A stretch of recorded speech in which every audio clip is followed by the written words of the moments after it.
Welcome to Clocking In, Voices of NC Manufacturing. I'm your host, Phil Mintz, Director of the North Carolina Manufacturing Extension Partnership, otherwise known as NCMEP. My role is to drive outreach to NC manufacturers, build relationships to federal and state leaders, and coordinate efforts to drive profitable manufacturing growth in North Carolina. Throughout my time working closely with manufacturers, I have heard the most quirky, curious, and memorable stories. I wanted to turn these stories into a podcast so that others may hear and be informed and inspired. From humble beginnings to manufacturing titans, from tragedy to triumph, I will be interviewing some of these manufacturers who have made North Carolina manufacturing the powerhouse that it is today. It is written that the U.S. will spend nearly $100 billion on their pets this year, with over 100 million households in the U.S. owning either a dog or a cat. With a great deal of pet products manufacturing happening outside the U.S., you'll be glad to hear that we have some happening just a few minutes southeast of Charlotte in the suburban town of Indian Trail, just inside Union County. Today we're clocking in with a voice of North Carolina manufacturing who can share another example of where a great idea, a small investment, and a drive for success has turned into a thriving business that caters to man's best friend. Founded in 2003 by President Alisha Navarro, Hounds Designs has grown into a respected brand within the dog accessories industry. We're pleased to have Alisha join us today to talk to us about her business and the opportunities it brings to the area. Well, Alisha, thank you for taking time to speak with us. How are you doing today? I'm doing great. Thanks so much for having me. I think the name Hounds Designs gives the listeners a tiny bit of indication of what's going on here. Can you talk about the products you make for the pet industry? Yes. So we're best known for the Freedom No Pull harness, which is a patented harness that helps people train their dogs to walk better on the leash. We also are really well known for making very high-end dog collars. We design our own ribbons. We use a lot of high-end fabrics, silk brocades, and we've even used a Scalamandre silk or two to make dog collars, which is a very, very high-end silk fabric. Is it just collars or other things? For the fabrics, we only make those out of collars. The harnesses, we have 19 colors plus 6 sublimated colors and 2 reflectives. So we have a pretty big selection. Wow. So how did it happen that you start making such a successful product? Was owning a business on your mind when you attended college?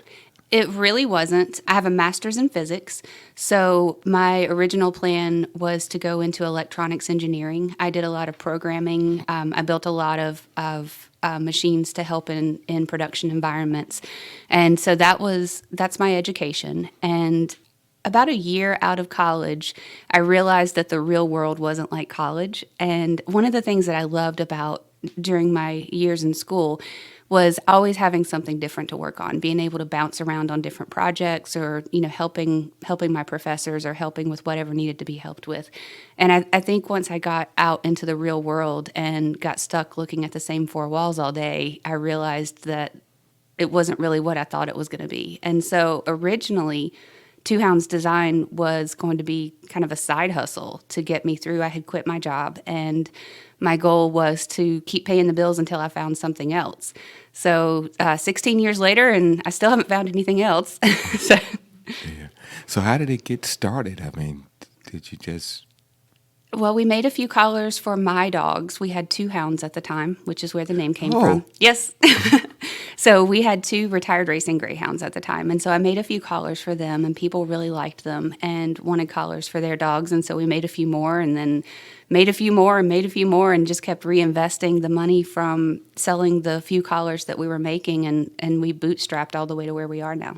So was it a garage or a basement, or what was the first shop that you actually made? So it was in my house. We lived in a tiny little 1,100 square foot house, and by the time we moved out of that house, 2 bedrooms plus the kitchen were business. Wow.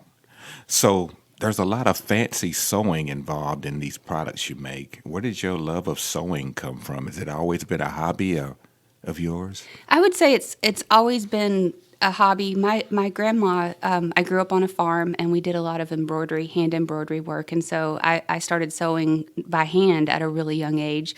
And honestly, I've just never been afraid to try something. So if I saw a sewing machine and I wanted to try it out, I just sit down and try it out. Wow. So I suspect with the ever increasing demands of an owner, you don't have much time to get in front of a sewing machine anymore, no?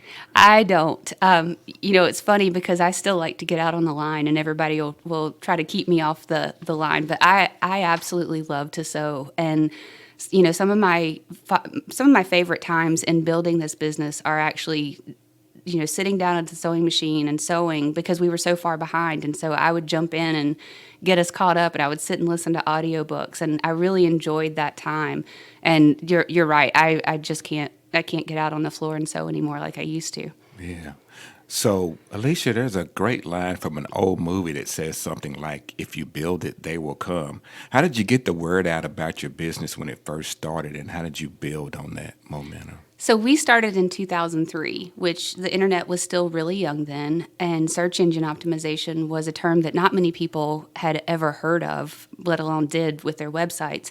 And so, part of my background, I'm big in research, I'm big in understanding everything. And so I realized, hey, I can get to the top of Google, with these few steps. And so we did a lot of search engine optimization. We participated in a lot of communities, and we ran charity auctions for animal adoption groups.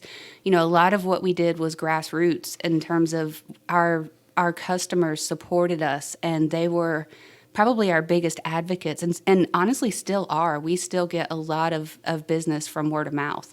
So just building that community around the company and trying to do the right thing, trying to help animals in need, I think that goodwill has kind of propelled us. So, have trends in dog collars changed since you first got started? What made you think that customers were looking for something special? They absolutely have changed. So when I first started, the typical dog collar was made out of nylon webbing, and you probably had 4 or 5 colors to choose from. And the ribbon type collars, the fancier type collars, they existed, but not, the ribbons were kind of dull and they weren't exciting. And so when I started making collars, I started looking everywhere for something that I had never seen before. And so that's how we got into a lot of the higher end fabrics. We've used Laotian scarves to make collars because they're hand woven. They're really beautiful. They've got, so much pattern and color and everything in them. And so, I've taken dresses apart to make dog collars out of them just because I loved the way that the fabric looked. So I would say in 2003, the collars were what was on the market was not very trendy. The dog market wasn't paying attention to, donuts were just a big trend in clothing and children's accessories, or cupcakes a couple years ago were a really big trend. And I would say that the pet industry really wasn't paying a ton of attention to those trends. And so when we started using fabrics that played into those trends, that was a lot of what got us attention, because people want things that represent their personality or that represents their dog's personality. And I think that the pet industry is a lot more personalized now in 2020 than it was in 2003. I think there's really something for every person's style now. That's amazing. So, since you're now a full-fledged manufacturing operation, what are some of the most important changes you've made since you've started? Standard operating procedures. So when we started, I didn't come from a manufacturing background. I came from a background of designing systems, but I never had to actually produce those systems. So I would design them, and then we would hand the design off to an actual manufacturer, and they would go through all of the work to get it into production and make it something that they could produce on a larger scale. So I really had to learn as I went. And, in the beginning, I can't say that we were custom. We were so custom that we just filled orders as they came in, and we didn't really know what we were doing. It took a lot of research to get where we are today. So when you talk about sewing, It's not something that's generally thought in a modern manufacturing sense, but you've adopted some best practices in the industry, haven't you? We have. Over the years, as we've learned more about production and about how to do things more efficiently, we learned, well, I learned about lean manufacturing in 2016, which I guess I was a little bit late to the game. The idea behind it is continuous improvement, small incremental improvements, and so we're always looking for a way to make something better than it was yesterday. We went from shipping orders in about a 4 to 5 week time period to being able to ship orders typically in 1 to 3 days is our normal turnaround time, depending on the size of the order.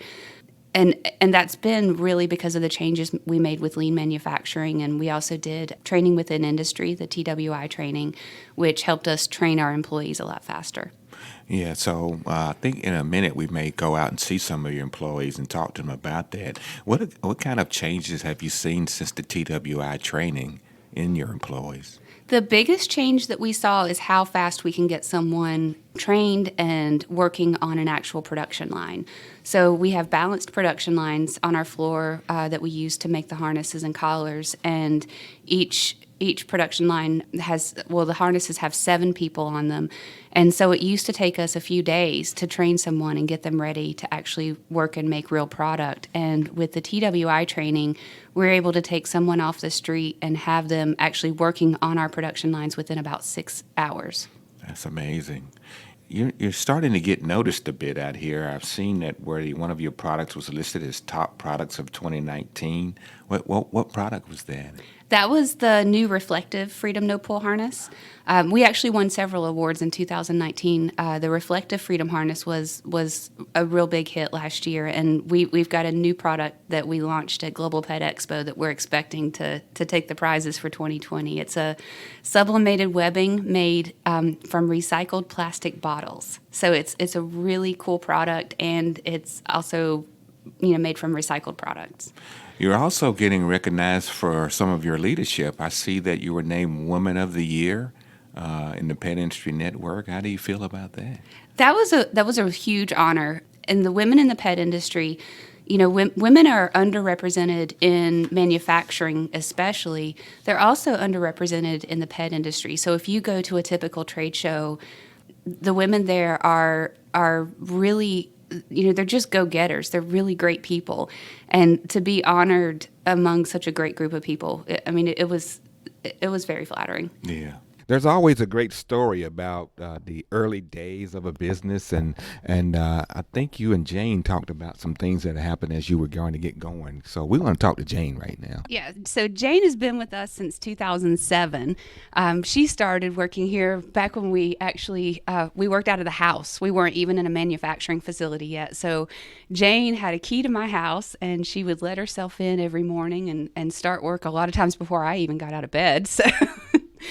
So this is Jane. Yeah. Talk about some interesting times that you and Alisha had as you were getting going with the 2 hounds. So probably one of the most interesting things was the first day that I came to work with Alisha, and she was training me, and she said, "Here, I'm going to show you how I do it." And at that time I was cutting fabrics and putting things together for collars to be sewn. So she sits down on the floor with all these linings and collar tops surrounding her, and she said, "Okay." And then she pulls the paper and she starts putting collars together. And after about 5 minutes, I looked at her and I said, "I think I'm going to need a table." Yeah. So as things developed and there was more collars and more styles, did you get into it a little bit more? Oh yeah, I really loved it. It was good for me. I'm like organization. I recognize patterns. I loved working with the fabrics. I also I've learned how to put colors together differently. I learned a lot about making contrast instead of making things match, and that's been exciting for me to learn that kind of thing. So now, like Alisha, seems like you're more involved in organizing things here rather than making the product. Is right? What do you do now? Yes, well now I'm actually the office manager and the human resource manager here at Hounds Design. So I have done almost every job at some point or another in the company. I've entered orders, I've answered the phones, I still do a little bit of answering the phones. I've done a lot of customer service. I actually did some sewing when we were shorthanded and very behind. I learned how to run the X-stitch machine and did some sewing of some hardware into harnesses. All right, well, that's great. Well, we're excited about the business, and it seems like you are too. Oh yeah, I love it. I get excited when I tell people about it. I get, it's great to share that. So how many people are working here now? So we've got 42 people on our roll right now. And I mean, is it still growing? Are you still looking to hire, or how easy is it to get somebody that can do this work? It's actually pretty easy to teach people. Juan Carlos, the plant manager, can probably tell you more about that, but they do have a process that they use that they put in place really with the TWI training to teach people, and they can get them trained very quickly and running a machine in a short amount of time, and he can give you all the details about that. So you don't have the problems with the Union County labor force as other people have when you're needing somebody? Not too bad. We actually get a good word of mouth from the employees that are here. We've hired a number of people that new people, after they came to work here. We use the internet some. We've done some temporary also services when we needed to get people quickly. So, yeah. Well, that's great. Tell me about your facility out here and what you've bought and set up and how big it is and all of that. I am crazy proud of this facility. This is the first building that we actually built ourselves. We've outgrown 2 facilities plus our house prior to this. And so this is a building that we custom designed and built. We have a ton of natural light in the building. We used wall lights to get the natural light. It helps with employee morale, and it also helps when you're color matching, especially with the collars and everything. It's good to have really good lighting in a warehouse. It's also temperature controlled, so we have both heat and air. We take really good care of our employees, or we at least try to. So, I'm just so proud of this building, and I don't think I've ever been so excited about a thing in my life. How long is a work day here? We work Monday through Thursday, 7 a.m. until 4:30, and most of the time on Fridays we leave at 11 o'clock unless we need to work overtime, and then on Fridays we'll stay until 3:30. So we do that so that we're able to give employees, that little bit of extra time on the weekend, especially in the summer. It's really nice for them, and then that also allows them to make their appointments or anything that they would need to leave work early for on Fridays. So it's also a help for them there, so they don't have to miss work for that. Yeah. Sounds great. So I know you've gone through some TWI training, and do you have anybody we can talk to about that? So the TWI training was something that Juan Carlos really highly recommended when he came to work here. He was a big fan of using that method to train employees, and it was something that was on our radar for a while, but it really wasn't economically feasible for us to do that training with the employees. It's pretty expensive to have a trainer come out, and I think it was a total of 10 days of training, or it might have been a little bit more than that. And so the TWI training was actually made possible through the NCMEP being able to get the grant with them and do that training with our employees. So who took the training? Are we going to talk to somebody? We're going to talk to Sandy. Hey, Sandy. All right. Well, tell me a bit about what you do. What is your job that you do right now? Well, right now I'm the lead for shipping, and right now all I do is process because, we're a little bit short-staffed. But I do try to help the girls with packing. If they have any problems, if they have any questions, if we need anything for shipping, I make sure everything gets done, everything gets packed properly, and the customers get their order correctly. Okay. So how do you feel about the training that you took? Was it exciting? Is it something? It was exciting. I'm glad I was one of them that they chose. I did learn a lot, and it was a good experience, and I hope we get to have more classes and learn more because there's always more to learn. Okay. But yeah, I loved it. All right. Well, great. thank you. Thank you. So Sandy's pretty modest. She didn't tell you about the jibs that she wrote. She didn't tell you about being able to train employees. There's a lot that she didn't tell you about. And the fact that we identified her talent through that TWI training, that we were able to see her shine through the training that she received. And that's actually how she was able to become a leader here in the company. You know, I'm not going to tell my age, but I just remember a long time ago, my mother had a Singer sewing machine. And so I see that name on one of these here. I mean, how has sewing machines advanced over time? Do you have any indication They of that? have, there's a sewing machine that will do anything. There are sewing machines that can sew almost any pattern, even patterns that you can program into them. And we have some of the programmable sewing machines that we can actually put a pattern in the machine and it'll sew whatever we tell it to sew. The machines that I prefer to use are these, like you said, they're Singer bodies. They're really old machine bodies that are retrofitted with a cam and additional equipment that moves the foot in such a way that it sews an X stitch with a box around it. And so that's all done using a cam, and you can see the arms on the machines over there. When the machine starts moving, you can see the arms moving around, and that's actually what causes it to sew that X pattern. Yeah, I was always fascinated by the sewing machines, but there was a whole lot to it. It seems like my mom had to take like 15 minutes of setting up to get like one little line of sewing done. Yeah, it's definitely a lot different now. These machines are ready to go. You put a bobbin in them, you thread them, and put the material under there, and it's ready to sew. So Alisha, in my intro, I talked about how much of our pet products are imported. Do you see that changing any, and what direction do you see, manufacturing of pet supplies going globally? It's a really hard question to answer. I do see more manufacturing in the United States than there used to be, in the pet industry specifically. When I started, I would say that almost every product in a big box store was made overseas, and that's not as true now. I would still say that most products that you see in the larger stores are made overseas. But there are independent retailers now that focus 100% on products that are made in the USA, and they specifically seek those products out, and they don't sell products that are made overseas.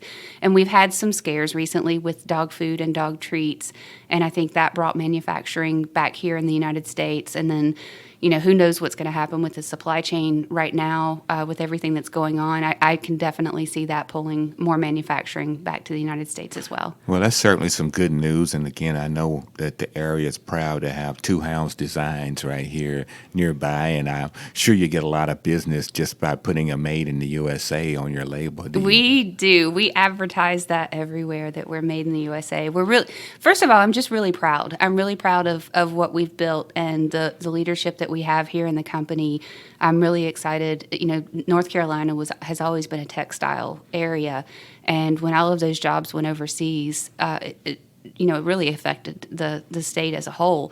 And so I'm excited to bring some of that back. I'm excited to be helping people feed their families. I love what I do, and I'm here every day because I love what I do. That's great. So are you just a dog company, or will you have things for cats?